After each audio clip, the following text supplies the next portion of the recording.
Absolutely shocking tragedy, deaths that could have clearly been avoided.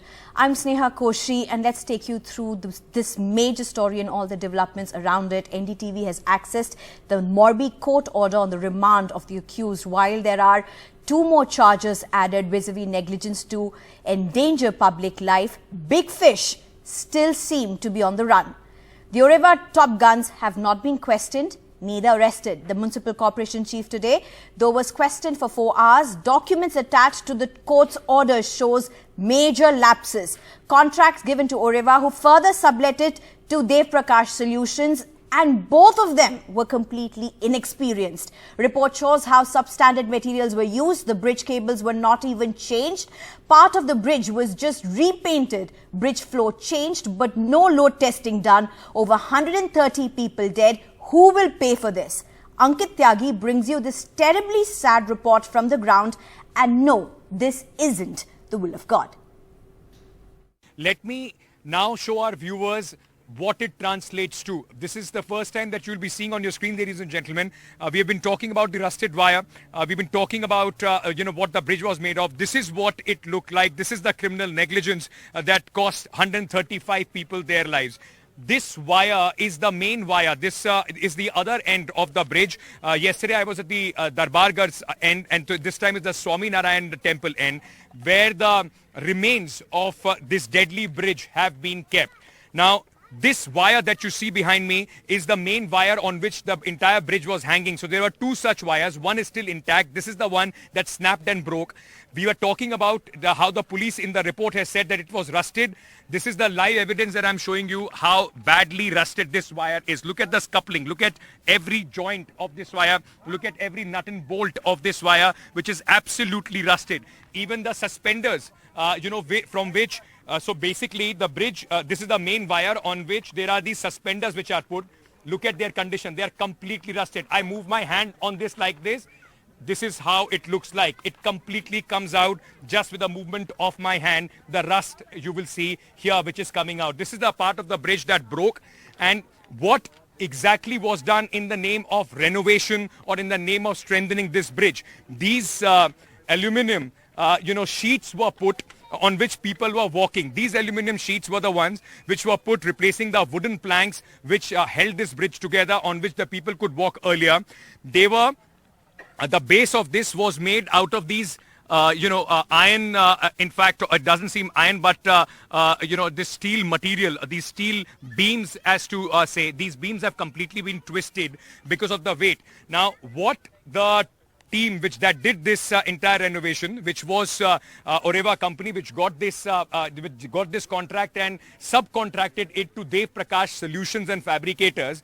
Deverakonda Solutions and Fabricators are the ones, those who were responsible for doing this entire work. They had no prior experience. I went to their office, which is about 90 kilometers from here, and people told me that their primary job is wielding. I mean, they are iron wielders, and they have an iron go down there, where their office is, which is locked right now. Both the father and son, Prakash Parmar and Devang Parmar, have been arrested by the police. They are accused number 3 and 4, as far as the 9 accused, those who have been arrested. But this, Maha, is the evidence which tells you, and this is also what the FSL has chopped using gas cutters and have taken a part of this. Look at the negligence, or rather, in fact, the willful criminal negligence which costed people their life. The weight was so much because these wires were not, in fact, changed. that these wires, like you will see, any kind of rope, right? These wires came out. Look at this. They have been completely untangled. This is how these wires are supposed to be. They're completely untangled in this entire heap that you would see of steel, of iron, of aluminum sheets, which is kept here. This tells you a story, not only a deadly, sad story, which cost 135 people their lives. There are few still missing. Well, definitely several unanswered questions in this story, but the biggest being, how can a bridge be renovated and open to public without even the rusted cables or wires being changed? And on the ground, there's only mourning after the collapse of this bridge. Major concerns over what could be unaccounted bodies. Tanushree Pandey sends this report. We are here in Morbi at the accident site where one of the most tragic incidents, one of the most unfortunate incidents our country has witnessed in the recent times happened on Sunday where a suspension bridge collapsed, resulting in the loss of lives of at least 135 people. The entire state of Gujarat is observing a mourning period of 24 hours. And here at the accident site, even the defense forces, all the rescue and search operation teams, including the Indian Army, the Indian Coast Guard, Indian Navy, and the NDRF teams who have been continuing with their search operation, the recovery operations for the last more than 48 hours, they are also mourning the dead here at the accident site. And all the teams who have been carrying out the recovery operation, they stopped for 5 minutes to mourn the dead. Let's again, remember that 135 people have lost their lives in this tragic incident, and most of them were children. We met many victims, many families of victims who have lost their small kids, their entire family. When this suspension bridge collapsed, completely came down in the evening on Sunday. Now we are also trying to question the administration and the government officials as to how many people are still unaccounted for. We have been told categorically that 2 people are feared, 2 dead bodies in fact are feared to be trapped inside the muddy water, and the teams are trying their best to pump out the water and recover the bodies.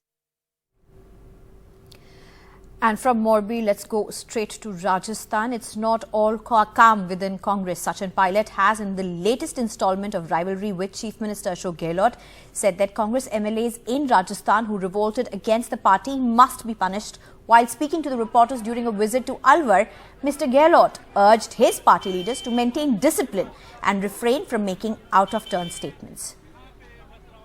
Sachin Pilot's call out to Team Gehlot, with Pilot taking a political dig at Prime Minister Narendra Modi's praise for Ashok Gehlot at a government function in Rajasthan, where the Prime Minister said Gehlot is one of the most senior chief ministers. हमारी जो मुख्यमंत्रियों की जमात थी उसमें सबसे senior थे, सबसे senior मुख्यमंत्रियों में है।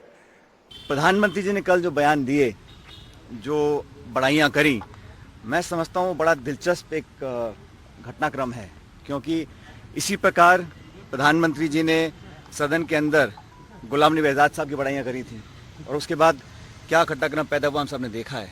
तो बड़ा इंटरेस्टिंग डेवलपमेंट था कल का, जो प्रधानमंत्री जी ने स्वतः ही बड़ाइयां करी हैं। इसको बड़ा मैं इंटरेस्टिंग मानता हूं और इतना लाइटली नहीं लेना चाहिए। But then a more frontal attack, asking the party to end the climate of indecision in Rajasthan and calling for action against pro-Gehlot loyalists who rebelled in the CLP. इस party में सबके लिए rules, नियम, कायदे कानून बराबर होते हैं। तो जो इंडिसिप्लिन अगर किया गया है, उसके जवाब मांगे गए हैं, जवाब दिया गया है, तो उस पर भी शीघ्र निर्णय लिया जाना चाहिए। वो इसलिए कोई व्यक्ति कितना बड़ा हो, लेकिन कानून, डिसिप्लिन, अनुशासन पार्टी का सब पे लागू होता है। Gehlot was quick to retort, citing discipline. देखो, बयान तो नहीं देना चाहिए वैसे तो, क्योंकि अभी जो है अभी वेणुगोपाल हमारे महामंत्री हैं, उन्होंने कहा भाई बयानबाजी कोई नहीं करेंगे। तो हम तो डिसिप्लिन के बाद चाहते हैं कि सब लोग करें.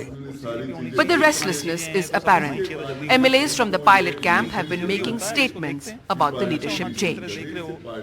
हम तुरंत डिसीजन करते हैं दिल्ली के अंदर CLP की मीटिंग बुला के, अब तो वहाँ हमें फायदा होगा इसका. और CLP होनी चाहिए, ये पुरानी चीजें हैं तो सब होना ही चाहिए था, जल्दी होना चाहिए था, लेकिन कितनी जल्दी होता है इसको देखते हैं. अच्छा होना चाहिए. इस तरह देख रहे हो कि राजस्थान की जनता क्या चाहती है, जो चाहती है वो होना चाहिए, जो भी राजस्थान की जनता चाहती है. Rahul Gandhi's Bharat Jodo Yatra is just a month away before it enters Rajasthan. And the assembly elections, of course, are 13 months away. Not enough time for the Congress to put its house in order. And as the political tug-of-war continues, it's perhaps time that the fault lines in the Rajasthan Congress were finally addressed. In Jaipur, Harsha Kumari Singh, NDTV. And major concerns continue over the terrible air quality in Delhi and NCR region. High respiratory illness, greater chances of heart attacks, all these warnings are writ large. But yet, it's political blame game on the roll. As Delhi chokes from the pollution, tourists from abroad say it's worse than they expected. I'd heard about this smog in Delhi, but I never knew that it was that bad. And it's even worse this morning because now you can see it in the daylight. Doctors are reporting higher number of patients with respiratory problems and pointing out the risk of more heart attacks as well. Because of PM 2.5 levels, the microscopic and lethal pollutant, which is 50 to 60 times more than the WHO's safe limits. So there's a definite rise in the number of cases that we're seeing, not only in the OPD, but also in the emergency and hospitalization that we're experiencing. So Diwali to now has only been a week's time. So I would say almost 10 to 15% rise in the number of cases that we're experiencing. We need to realize that this is perhaps the biggest gas chamber in the world that we've created. For every 10 increase, and by the way, 10 beyond 12, and we are at 300, is a 2.5% increase of the risk of heart attacks, a 2.5% increase in the risk of admissions due to respiratory failure, cardiac failures, and perhaps 1% increase in death. Farm fires, especially in Punjab, are rising. Smoke from these now at a season's high of 32% in Delhi's air pollution. As in the past 6 to 7 years, a political blame game has begun, this time between AAP governments in Delhi as well as Punjab, and the BJP at the centre, with neither able to stop these fires. देखिए, pollution एक समस्या है, मैं सहमत हूँ, और मैं आपको अगर मेरे फ़ोन में डेटा पड़ा हुआ है, पोल्यूशन पूरे नॉर्दर्न इंडिया की समस्या है. ऐसे दिखाया जा रहा है, इस पे केवल और केवल राजनीति हो रही है. पोल्यूशन समाधान की कोई बात नहीं करना चाहता. ऐसे दिखाया जा रहा है जैसे बस पंजाब और दिल्ली ने पोल्यूशन कर दिया सारे देश में. बस पंजाब और दिल्ली की वजह से पोल्यूशन हो रहा है. पंजाब सरकार अपने स्तर पे जो कर सकती है कर रही है. केंद्र सरकार से आप लोग भी प्रश्न पूछिए. With the falling air quality, the call for shutting schools is rising. The National Commission for Protection of Child Rights has issued a notice, and the BJP has written a letter to the Lieutenant Governor demanding Delhi schools be closed. Though the Delhi Environment Minister advised Delhiites to work from home, he said schools would be shut only if the air quality index rises beyond 450. But by then, children will already have been exposed to hazardous air for several days. For years, the Aam Aadmi Party government in Delhi blamed the Punjab government for stubble burning adding to Delhi's pollution. Now that they're in power in both Punjab and Delhi, they blame the centre. The political blame game continues while actual issues such as vehicular pollution are unaddressed and people have to breathe toxic air day in and day out. In New Delhi with camera person Ashwini Mehra and Joseph, Priyanshi Sharma for NDTV. And if it's poor air quality index in Delhi NCR, several districts of Tamil Nadu have been hit with heavy rainfall. Districts including Chennai ordered closure of schools. And in fact, it's a heavy to very heavy rainfall forecast for Tamil Nadu for the next 4 days. Pockets of Chennai inundated for the second day. Today, it rained 6 times higher than the normal 15 millimeters. the Met had issued a heavy to very heavy rainfall warning. There's near knee-deep water at Periyar Nagar in northern Chennai at Chief Minister M.K. Stalin's constituency. Water mixed with sewage has entered the home of Bhagawati. Many like her have shifted upstairs or taken refuge in other homes. We are very suffer with the heavy rain, including the drainage water mixed, then some water, rainwater, all mixed here. போன தடவை எல்லாம் போயிடுச்சு, fridge போயிடுச்சு, grinder போயிடுச்சு, cylinder எல்லாம் உருண்டு விழுந்துருச்சு. அதனால இப்ப எல்லாமே புதுசு வாங்கி வச்சிருக்கோம். இந்த வருஷமும் இப்படி தண்ணி வந்ததுன்னா நாங்க வயித்து பொழப்புக்கு போறதா இல்ல. Over the last 6 months, the Chennai Corporation had built 150-kilometer long storm water drains costing about 700 crore rupees. While this stopped inundation in several hotspots in the core city, several pockets in the northern and southern parts collapsed. AIADMK ஆட்சியில கிட்ட ஒரு 10 ஆண்டு காலமாக சென்னையை மட்டும் இல்ல தமிழ்நாடே சீரழிச்சிட்டு போயிருக்கிறாங்க. அதெல்லாம் சரி பண்ணணும்னா ரொம்ப வருஷம் ஆகும். இருந்தாலும் நாங்க 1.5 வருஷத்துக்குள்ளேயே முடிச்சிருவோம் நம்பிக்கை எனக்கு. The Chennai Corporation says it's working on a long-term 3,000 crore 700-kilometer long stormwater drains project, which when completed will address issues like this in areas both in the northern and southern parts of Chennai. Some top officials see such extreme weather events as a clear fallout of climate change. Heavy rain days are increasing in the last few years. So definitely I feel that climate change does have an impact on many cities and in cities like Chennai. 2 people have died in rain-related incidents so far, and the Met has forecast moderate to heavy rainfall over the next few days. In Chennai with Suresh, Sam Daniel, NDTV. Israel's former Prime Minister Benjamin Netanyahu is set to return to power in one of the most right-wing coalitions in Israel's history, causing jitters among Palestinians and Arab neighbors who fear it could ratchet up tensions across the Middle East. With over 80% of votes counted, Netanyahu's conservative Likud and its likely religious and far-right allies were on pace to control a majority in parliament after Israel's 5th election in less than 4 years. We are on the brink of a very big victory, a smiling Netanyahu told cheering supporters at his party election headquarters. אנחנו עדיין לא יודעים, וזאת האמת, אנחנו עדיין לא יודעים את תוצאות האמת וצריך להתאזר בסבלנות.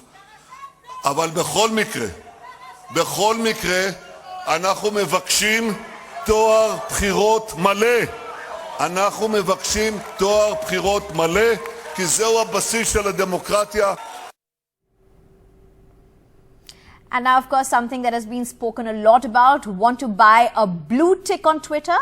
You can buy it now for $8 a month. And you can complain all you want. Musk says this won't change.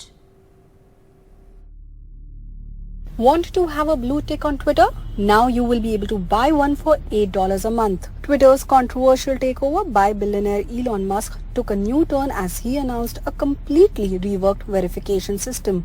As part of Twitter Blue, anyone can now pay $8 a month and get a blue tick verification badge, priority in replies, mention searches, fewer ads and the ability to post long audio and video. Pricing for the service will be adjusted for each country. A secondary tag under the name would also identify someone who is a public figure.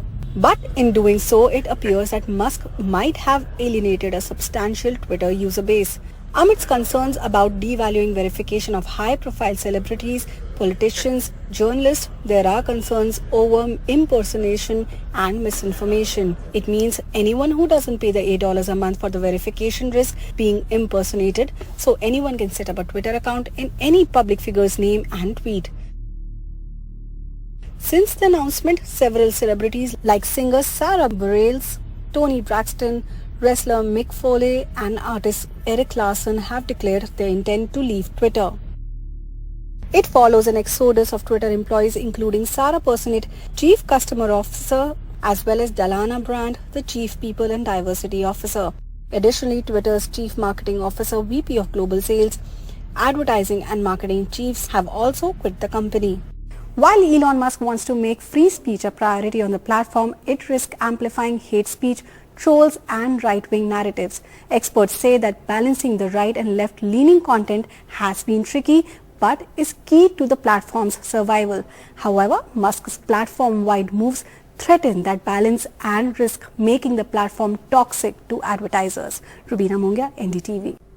Thank you for watching. That's all we have in this bulletin.